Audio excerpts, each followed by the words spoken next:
Сайн мэцхан эрх хүндэт үзэгчтэй, сонсогчдоо та бүхэн Монгол дахь Америкийн худалдааны танхимаас эрхлэн гаргадаг Insight нэвтрүүлгийг хүлээн авч байна. За тэгэхээр энэ жилийн хамгийн анхны дугаараар бид нэр цолмон захиралтай уулзах байна. Цолмон захирал халдсан бүрэгтэй төслийг удирдах байгаа буюу Mongolian National Rare Earth Corporation-ийн CEO-оор ажиллаж байгаа юм байгаа. Тавтай баярлалаа та. За баярлалаа. Тавтай баярлалаа. Тэгэхээр энэ жил бидний яриа үзэгчдэд илүү мэдлэг олгох зорилгоор яриа өрнөхөөр одоо юм шинэ зохиолтоор хурж эхэлж байна. Тэгэхээр хамгийн түрүүнд халдсан бүрэгтэй гэдэг энэ төслийн талаар үзэгчд хүндээ тайлбарлавал яагаад ач холбогдол нь өндөр юм бэ? Юуны тухай орд юм? Тэгээд зөвхөн Монгол хэлтгүү бүс нутагтай энэ орд ямар байр суурь эзэлж чадлаар та биднэрт ярьж өгөөч. За халдсан бүрэгтэй орд одоо манай Монгол улсад анх 1980-аад оны сүүл үед Орос Монголын хамтарсан геологийн экспедиц одоо агарын геофизикийн зураглалын үеэр бол нээж илрүүлсэн ийм орд байгаа даа. За тэгээд нийт нэгдснээс хойш 30 гаруй жилийн хугацаа өнгөрчихсөн. Эдийн засгийн ач холбогдол нь одоо тухайн үедээ бол ойлгомжгүй тодорхойгүй байж л дээ тий. За тэгээ үүнээс хойш бол тухайн ордын нөөцийг бол тогтоох үйл ажиллагааг 2011 онд манай компани анх Жорк стандартаар олон улсын стандартаар хийж байсан. За тэгээ тухайн хайгууллын үр дүнгээр бид нар одоо эрс соёлын санд бол нөөцийг нь ямар ч гэсэн ихний байдлаар ABC зэрэгээр хүлээлгэж өгсөн. Тухайн үедээ бол одоо боловсруулалтын аргачлал болж байгаа ойлгомжгүй байж байгаа. Тэгээд үүнээс хойш бол бид нар одоо дахиад одоо дэлхийн нийтээрийн цахилгаан машин, автомашины шилжилт тэгээд энэ energy transition гэж яриад байгаа шүү дээ, эрчим хүчний шилжилт гэдэг. Энэ зүйлтэй холбоотойгоор газрын хавар элементийн нийлүүлэлт маш их хэмжээгээр буурхны одоо тий яг одооний нийлүүлэлт нь гүйцэхгүй гэсэн олон улсын эрчим хүчний энергийн агентлагийн одоо судалгаа гарсны үндсэн дээрээс бол одоо дэлхийн том байгууллагууд томоохон одоо улсууд тэгээ нөөц бүхий улсууд бол хөдөлгөөнд орж эхэлж байгаа гэсэн үг. Тэгээ энэ дээр одоо манай халдсан бүрэгтэй дахиад одоо аим ороод үндсэндээ бол тэгээд бид нар одоо судалгаа шинжилгээний ажлыг 2022-3 оноос хойш үргэлжлүүлээд л явж байгаа. За геологийн судалгаа, байгаль орчны судалгаа гэсэн одоо цогц тий. Тэгээ одоо нэмэх нь одоо хамгийн сүүлийн үеийн технологиор боловсруулалтын арга аргачлалыг яг энэ орд дээр эцлэх гэсэн. Тэгэхээр ордын маань янзлаг юу вэ? Юу байгаад байгаа юм бэ гэхээр нэгдүгээрт энэ бол одоо Монгол улсад нөөцийн хэмжээгээр нэлээд том за газрын доорх баялаг буюу одоо инсичу гэж нэрлэдэг геологч нар. Яг ингээд газрын гүнд ингээд ашиглаагүй байгаа байрандаа байгаагаараа бол одоо Монгол орны нийт нөөцийн 40 орчим хувийг эзэлж авах шиг байна. Хүнд болон хөнгөн газрын хавар элемент гэж яриад идэг. Хэрэгцээ одоо дэлхийн зах зээл дээр хэрэглээ өндөртэй байгаа буюу одоо үнэтэй байгаа зүйл нь бол хүнд газрын хавар элемент. Халдсан бүрэгтэй дээр бол хүнд газрын хавар элемент нь ямар ч гэсэн цохих хэмжээгээр агуулгаддаг. Бусад ордуудтайгаа харьцуулах юм бол Монгол улсад байгаа бусад ордуудтайгаа харьцуулах. Хоёрт нь гэх юм бол судалгаа шинжилгээний хувьд гэх юм бол харьцангуй одоо бусад ордуудтайгаа харьцуулахад сайн. Олон улсын стандартаар өндөр түвшинд судлагдчихсан, эхлэн тавигдчихсан байсан. Тэгэхээр энэ байдлууд нь бол одоо тухайн ордыг одоо эдийн засгийн эргэлтэнд оруулахад нэлээд одоо ойрхон байлгаж байгаа гэсэн утгатай. Тэгэхээр ийм учраас одоо Монгол улсын хэмжээнд төр засгийн хэмжээнд ч гэсэн өндрөөр авч үзэж ах шиг байна. Тэгэхээр халдсан бүрэгтэй орд юм бол үндсэндээ онцлог байдлууд нь бол одоо энэ байгаа. Нөөц тэгээ ашигт бүртүүрийн агуулга асуудлагдсан байдал. Энэ төслийн талаар хэдүүлээ үргэлжлүүлээд ярилцсан. Тэрнээс өмнө цолмон захирлын талаар манай үзэгчд бас санах жоо. Таны бэкграунд, таны ажил мэргэжил, таны өдий хүртэл туулсан замын талаар та үзэгчдэд өөрийгөө товчхон хэлцүүлэхгүй. За би одоо нийтдээ уулуурхаа яг энэ том уулуурхаа гэж нэрлэе л да large scale mining гэдэг тийм.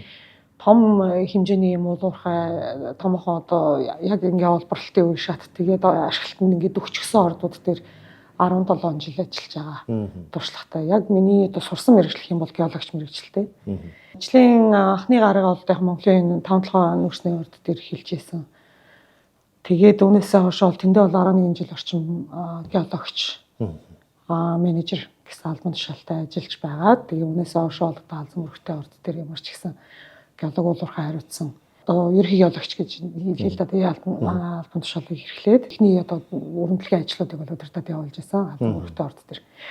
Сүүлд бас 2-3 жил орчим шахуу бас Дэлхийн банкнд уулуурхай ахлах мэргэжилтнэр яг DC-ийн төв салбарт очиж ажиллаад тэндээ бол одоо ерөөсөө уулуурхайн засаглалын байдал тэгээд тухайн орондоо одоо баялагын хамаг давуу байдлыг одоо шингээжүүлдэг. Тэг хөгжиж буй орнууд дээр дандаа ажилладаг учраас тэгээ одоо бол одоо халдсан бүрэгтэй ордын одоо хэрэгжүүлэгч Mongolian National Rare Earth Corp гэж компани дээр гүйцэтгэх захирлын ажил хийж байна. Халдсан бүрэгтэй төслийн хувь төслийг та геологч хүний нүдээр харахад ер нь одоо байгаль цагуур геологийн тогтоц одоо манай Монгол орны баруун талд байршсан байгаа энэ одоо биднэрт юм хэр давуу талтай ер нь биднэрт ямар ийм одоо сценарийг энд бүрдүүлж байгаа. Геологийн өөрийнх нь тогтсон нь одоо тэр чинь байрлалын солих боломжгүй шүү дээ. Байгаа хэсэг бүс нутг нь л тэр Ховд аймгийн Мянган цомонд оршдог. Халзан бүрэгтэй одоо уулаас нэлийн хоошоо одоо ар хүрэн гэж одоо хэсэгт нь байрладаг.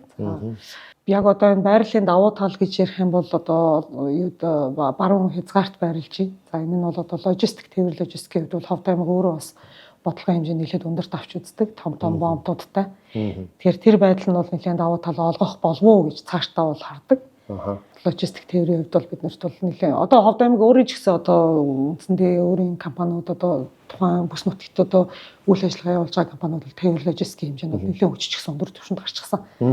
Хувийн компани хвшлүүд зөндөө байдаг. Тийм учраас тэр тал дээр бол биднэрт бол яалтчгүй давуу тал бол харагддаг.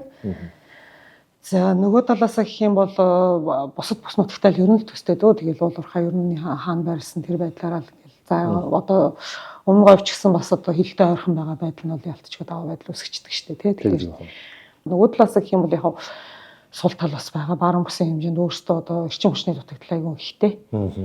Баруун бүсийн эрчим хүчний систем гэдэг нь өөрөө Оросын холбоотой улсаас нэлээд хэсгийг одоо авч хангадаг.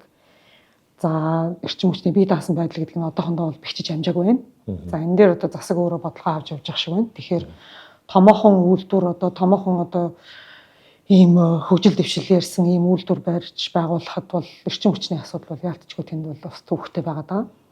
Уулуурхаан төсөл эрхэлж хэрэгжүүлэхэд бол яалтчгүй одоо тохиромжтой бүс нутаг мөн. Нөгөө талаасаа бол яг байгаль орчин одоо байгалийн үзэсгэлэнт газрууд ихтэй. За тэгэхээр тэрэн дээр бол одоо яалтчгүй байгаль орчны талаас анхаарал болгоомжтой хандаж судалгаа шинжилгээг нь одоо сайн хийж, одоо суурь судалгаа шинжилгээг сайн хийж, нөгөө талаас нь бол тухайн үйлдвэрийнхаа одоо footprint гэж яриа л да тэг хөл одоо нөлөөг баг байлгах инженерчлэлийн дүр зургийг нь бол одоо айгүй сайн гаргаж өгөх ёстой. Ийм бүс нутаг юм байна гэж харж байна. Бүс нутгийн онцлог одоо тэнд амьдарч байгаа гар түмний амьдрал, аж ахуй, нийгэм болон одоо эдийн засгийн асуудлуудын талаар ярихаас өмнө газрын ховор элемент гэж юу болохыг та манай үзэгчдэд энгийн үгээр тайлбарлаад. Яг тэгэхээр олон нийтийн дунд явж байгаа нэр томьёонуудын ялгааг маш энгийнээр ялгаж салгаж шилж өгөхгүй бол хүмүүс буруу ойлголтод үлдэх юм аалтай байдаг. Тэр манай нэвтрүүлгийн бас нэг зорилго болохоор хүмүүст багхан ч гэсэн гэгэрэл олохтон туслах ийм зорилготой байна. Газрын ховор элемент гэдэг зүйл нь нийтдээ одоо яг химийн өвлөх систем гэдэг ярил л та бид нар. Тэгээ химийн өвлөх систем дээр үүдэг бол антоноидын бүлэг гэдэг ингээд доотлолт нь ингээд бийж байдаг шүү дээ. Өвлөх систем чинь үндсэн элементүүд нь ингээд дээдэлтэй юм бол элементүүд ингээд чигсаага бичсэн. Доотлолт нь антоноидын бүлгийнхэн гэдэг ингээд 17 элемент гэдэг ингээд тавьсан. Хоорондоо ижил төстэй шин чанартай юм химийн элементүүд байдаг бахан л дээ. За тэгээд энэ нь бол эрдэстэй агуулгадчихэдэг. Одоо чулуунд одоо эрдэсэд тэгээд тэр нь эрдсэн чулуунд тэгээд ингээд агуулгадчихэдэг. Тэгээ бидний одоо олон жилийн судалгаа шинжилгээгээр бол дөрвөн төрлийн элемент нь ашигтай хэмжээгээр хуримтлагдчихэ гэдэг 17 байдаг гэдэг байгаагаас дөрөв нь одоо ашигтай хэмжээгээр хуримтлагдчихэ гэдэг ингээд заавал 17 байхгүй нь шүү дээ тийм. За тэгэхээр энэ дөрөв нь бол бүгдээрээ хоорондоо хийжил төстэй шин чанартай дандаа одоо байнгын соронзон хийхэд ашиглагддаг. Ер нь бол энгийн үгээр хэлэх юм бол одоо permanent magnet мөнхийн соронзон хийдэг ийм л түүхийдүүд байгаа. Ийм гялгар одоо өнгөтэй одоо магнетитаас хамаагүй одоо хурц гялгар өнгөтэй тий тэгээд соронзон манайхан бол хөдөр гэдэг сайн мэдэн шүү дээ тий.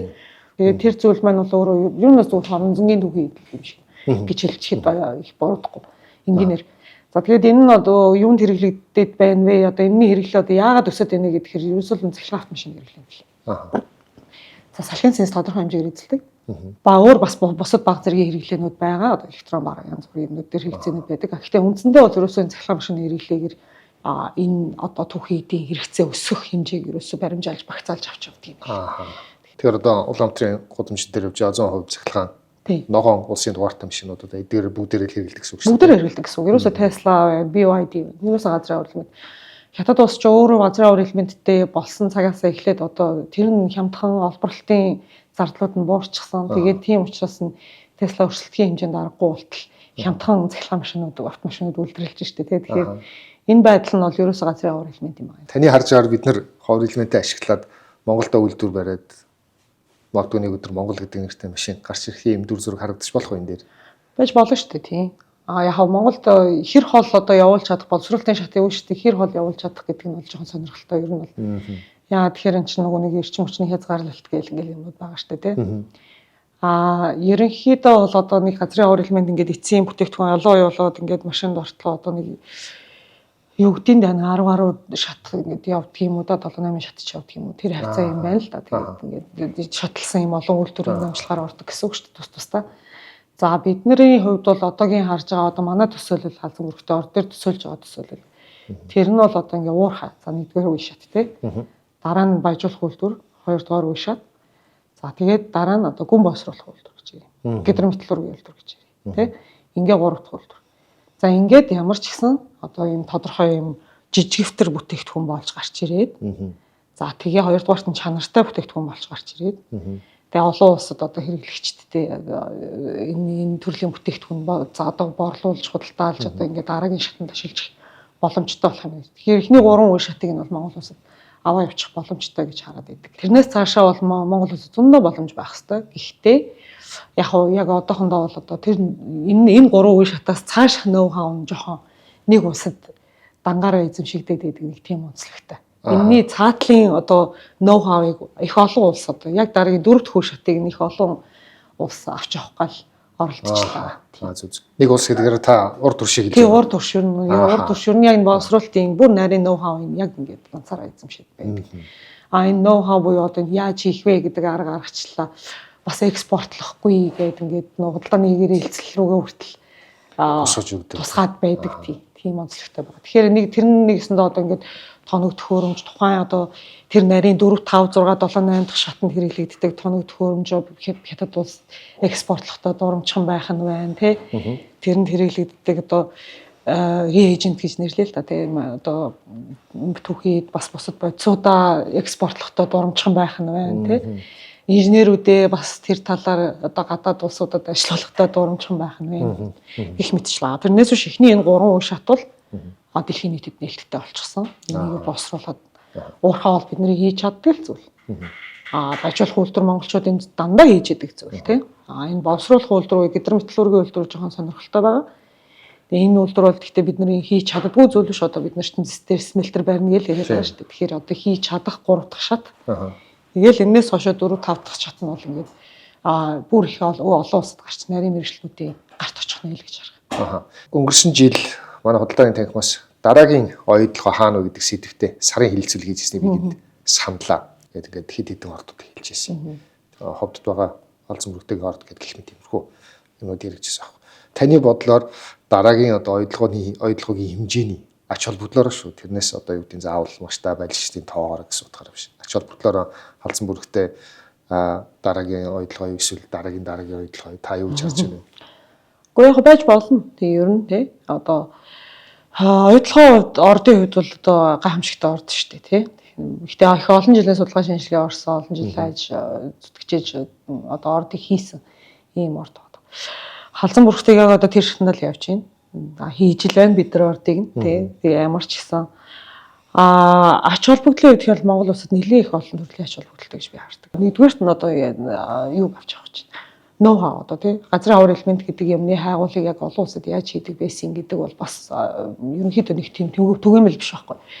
Тэгэхэд бол манайх тэр анх удаа газрын аваар элемент гэдэг зүйлийн хайгуулыг яаж хийдэг байдгийг ер нь яаж хийдэг гэдэг ийм арга аргачлал явж байна тий. Тэгэхээр энэ бол ингээ бусад ордууд дахиад Монгол улсад газрын аваар элемент байгаа юм бол тий нөөц байдгийн бол тэрнээр хэрэглэхэд бол манайхаас туршлага судлах хэрэгтэй тий.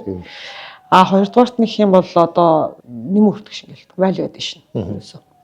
Улс их орондоо ерөөсөө тухайн түүхий эдийг болж өгвөл түүхийгээр ингээд шууд л ингээд олборлсон чигээр нь гаргачихгүй байх нь л одоо илүү их одоо олон ажлын байрч бий болгож яадаг илүү их нэм өртөг шингээж яадаг их орондоо одоо боловсруулах үйлдвэрүүдийг барих нь их ашигтай байдаг гэдэг нь бол одоо ерөөсөө маргаан байхгүй.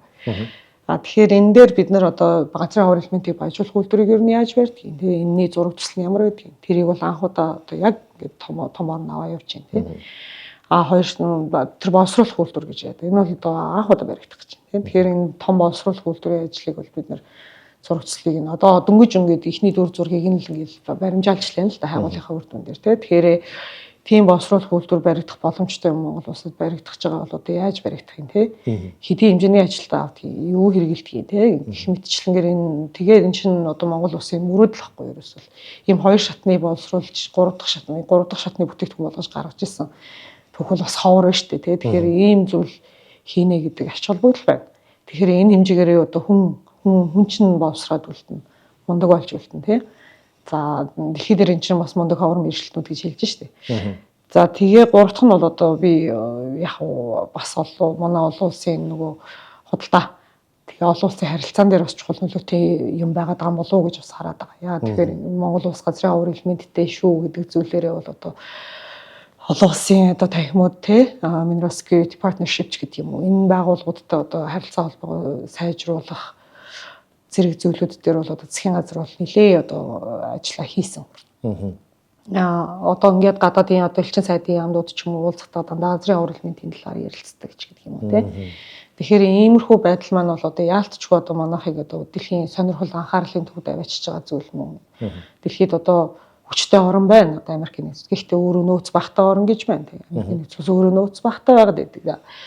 Тэгтэл нөгөө талаасаа одоо хүчж буй орн байна. Тэгтээ нөөцтэй орн гэж байна тий. Тэгэхээр нөгөөх нь тэр хоёр маань одоо яаж хамтран ажиллах гэж гэдэг юм уу тий.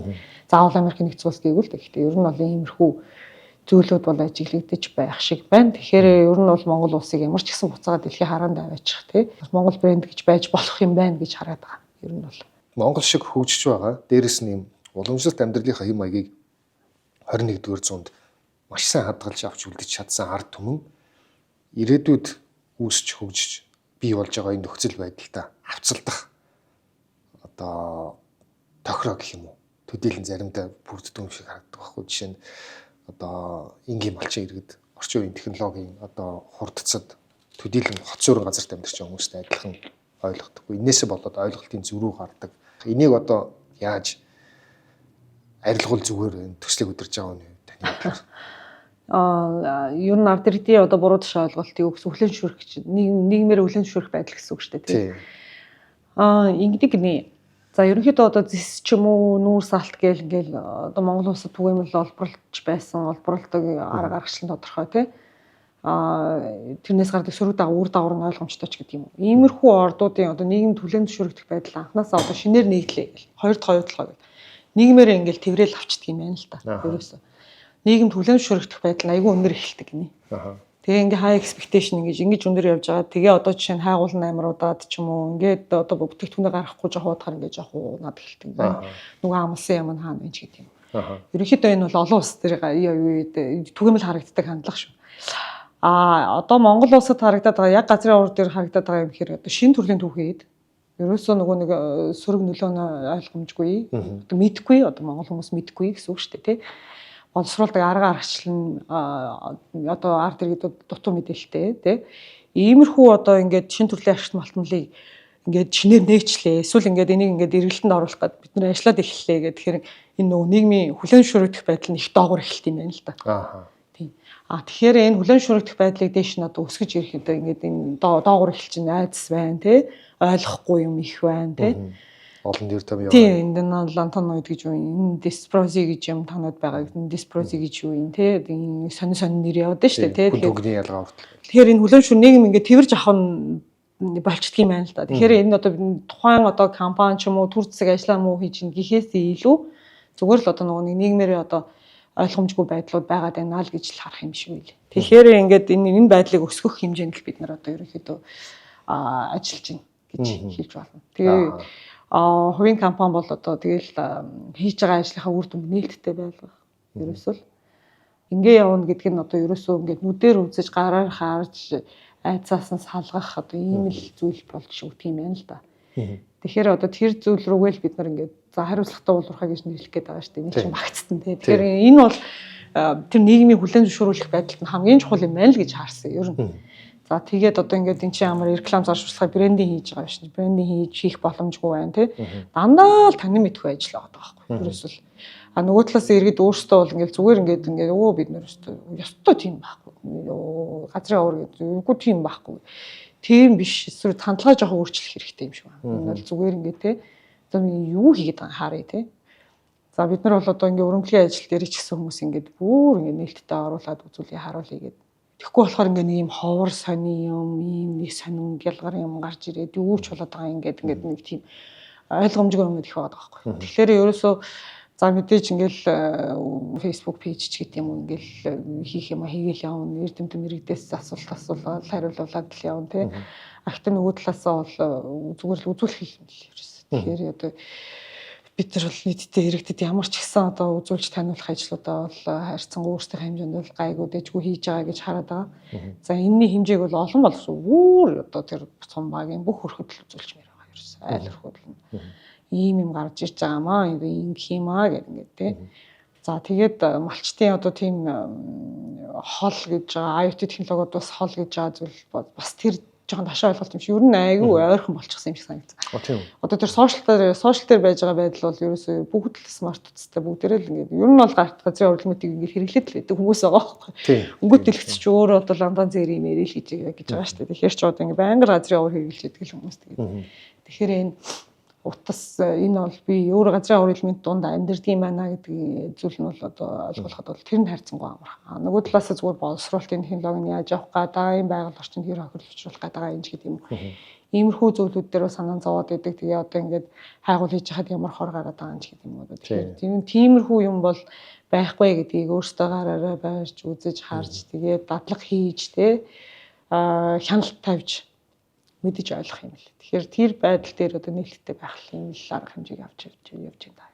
Газрын ховор элемент ер нь хэр ховор идэв. Үнэхээр ховор юм уу эсвэл Монгол орон даяар тархацсан гайгүй байд юм уу? Ер нь дундаж үзэгч одоо газрын ховор элемент гэхээр хэдийн хэмжээний юм толгоонд бодох хэрэгтэй байна. Үгүй одоо хэмжээ гэж хэлэхээр айгүй сонирхолтой. Тэгээ яг газрын ховор элемент чинь ерөөхдөө зүгээр одоо Clark гэж хүрсэнд ингээд одоо тодорхой хэмжээгээр байж л гэдэг л. Гэхдээ одоо ашигтай элемент ашигтай хэмжээгээр хоригдлогдно гэдэг чинь бол жоохон өссөн шүү дээ. Одоо чинь ингээд зүгээр шорон дотор бол одоо төмөрч байж лээдэг, бусад бүх юмуд л байж лээдэг байхгүй. Гэхдээ яг тодорхой хэмжээгээр хоригдл үүснэ нэг хэсэг газар одоо газар зүйн байрлалаараа нэг хэсэг газар нэг юм бөөгнөрөл үүсэх юм шүү дээ. Тэгэхээр тийм одоо бөөгнөрөл үүсгээд нөгөөх нь орд гэж тооцогдсон орд Монголд одоо 6 гэж би санаж байна.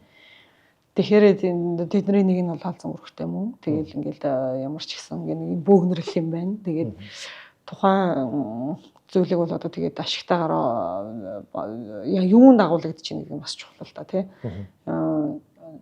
Хаасаагүй байж болно тий. Тэгсэн салгаж чаддгүй юмд байж болно. Тэгээд салгаж чаддаг юмд байж болно. Тэгэхээр салгаж чаддаг юмд байна уу гэдэг асуудал нь бас их чухал. Тэгэхээр тэр байдлыг бол бас энэ судалгаа шинжилгээний ажлаар тодорхой болгоод байгаа. Тэгээл ингээл энэ булганы эцэст ингээл явж байгаа за нийтдээ бол байгаль орчинд одоо үзүүлэх импакта дарахаар одоо эдийн засгийн ач холбогдол байна уу ч гэдэг юм уу тий. Босруулах зарлаад байгаа ч юм уу ч гэдэг юм уу. Иймэрхүү юмнуудаа ингээд аваад нөхөн сэргээлтийн зарлаад байгаа ч юм уу гэх тий.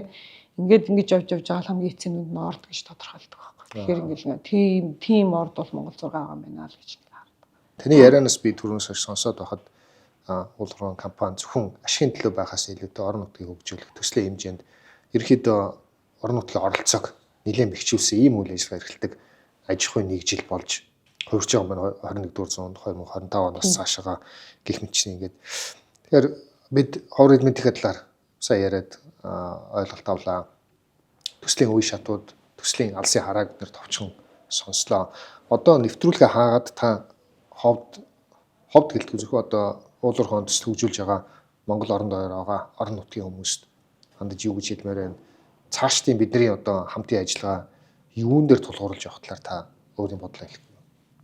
Ерөөсөө тулгуурлаж явах юм нь би бол ойлгохтой, хувьдаа ойлгохтой тий. Одоо хамтын ажиллагаа юм байна гэж харж байгаа. Ерөөсөө орон нутгийн иргэд тухайн уурхагаа ингээд хайгуул хийгээд нэгдээд ингээд явж хахад нь огт оролцоогүй байж байгаа зүйлт нь одоо айгүй их ашиг орлого олдог гин айгүй их гинтхэн мөнгө ингээд олоод идэг гин тий нөгөө юм дотроос нь гинт алт гараад ирчдэг гин ч гэдэг юм уу иймэрхүү ойлголтууд ингээд нэг юм урбан юм амаар дамжсан юм цуу яриа бол айгүй их хүнд ойлгомжгүй байдлуудыг үүсгэж тухайн байдал нь тухайн уурхагийн зогсоох хүртэл одоо нөхцөл байдал төрсөн юм зөндөө байгаа шүү дээ. Монгол улсад жишээнүүд зөндөө байгаа шүү дээ. Тэгээд тэр нь зогсоод яг эцсийн дүндээ хинд хэрэггүй вэ гэхээр тухайн иргэд өөрт нь хэрэггүй байдаг байхгүй юу. Зогсоороо одоо төлж байгаа татвар орлого нь байхгүй болчдөг. Тэгээд хүүхдийн сургууль цэцэрлэгийнх нь одоо нөгөө хангамж багш нарын цалин буураад эхэлдэг. Тэр хэмжээгээр хүүхдүүдийнх нь боловсрол нь буураад эхэлдэг тийм. Тэгэхээр энд бол их тийм өндөр том агуулга авч явж байгаа зүйл юм аа. Тэ? Цаашдаа үнэхээр уурхаа болоод том болоо явчих юм бол тэ энэ бол одоо бид нарт хэрэгтэй юм аа гэдгийг ойлгоод нэг тийм. Энэ чинь миний төсөл гол нь компани төсөл биш. Тухайн нутагт амьдарч байгаа иргэдийн төсөл байхгүй. Тэгэхээр тэрийг аягүй сайн ойлгоод тэгээд тухайн компани нээлттэй байгаа. Ялангуяа манайх шиг оролцооч гэдэг ингээд байна ингээд хүрээд ирээч, орооч, хянаад өгөөч гэдэг араас нь хөөцөлдөж байгаа ийм нөхцөлд ерөөсөө байнга л оролцож байгаа хэрэгтэй. Шүгэл үлээх ёстой, шүглээ үлээж явах хэрэгтэй. Шанжаах ёстой, шанжаах хэрэгтэй тий. Энэ зөвхөн хийсний хүчинд л одоо бид нар сайжраад хариуцлага улам их хариуцлагатай болоод тэгээд иргэдэн ч гэсэн одоо ойлголттой бол зэрэг ингээл сайн сурж байгаа гэсэн үг шүү. Тэгэхгүй болохоор энэ зөвхөн иргэдээ ингээ хассан түр компани хоёрын хоорондын харилцаа явах юм бол иргэд нь юу ч ойлгоогүй л дээ сүүлд нь яг том уурхай болгосныхаа хойно зогсоох эрсдэл нь явж л байдаг байхгүй. Тэгэхээр л бүр ингээл анх л ингээл намайг юу өрөмдөд байгаа юм, юу гаргаж ирээд байгаа юм тий. Энэ зүгээр л танай хотод байгаа чулуун муу юм уу биш юм уу тий. Ингээл хармаар байгаа байхгүй. Тэгэхээр ингээд хүрээд ирээ ороод өгөөч гуйж одоо урьж байна гэдэг ингээд тэгж хахад бол хурж ирээд оролцоод иргэд бас нөгөө талаас хариуцлагатай аймаар байгаа. Ер нь энэ бол өөртөө хариуцлага мөн байхгүй. Танай нутгийн төсөл тий. Танай хажууд дахиад 20 жил магадгүй байх. Хөрс зэрэгэлдээ сайхалтай хэлчин тий. Тэр би гэрээ ингээд барьчихуу гэд ингээд асуухад гэрээ чи ингэж барьж болохгүй одоо урагш нь хаалганд харуулах хэрэгтэй манай нутгийн зан заншлын юм бэ гэж хэлж өгөх ёстой байгаа байхгүй. Тэгэхээр тэр нэгэсэндээ иргэдийн эрхээс гадна үүрэг хариуцлага. Тэгэхээр ерөөсөө уулуурхайн төслүүдийг нээлттэй байгааг шаардах хэрэгтэй. Оролцоо хангахыг шаардах хэрэгтэй. Нээлттэй оролцоо хангаж байгаа төслүүд дээр бол оролцох баг нэгэсэндээ үүрэгтэй. Тэгэхээр тэр зүйлүүдээ хэрэгжүүлмээр л байгаа. Баярлалаа. Ингээд үзэгчдээ та бүхэн Америкийн худалдааны танхимаас эрхлэн гаргадаг Insight нэвтрүүлгийн энэ оны эхний дугаарыг хүлээн үзлээ. Өнөөдрийн дугаарт Mongolian National Rare Earth Corporation компани гүйцэтгэх захирал Хадагтаад Соломон оролцлоо. Та бүхэн манай өмнөх нэвтрүүлгүүдийг YouTube-ийн сувгаас бас үзэх боломжтой. Баяр таа.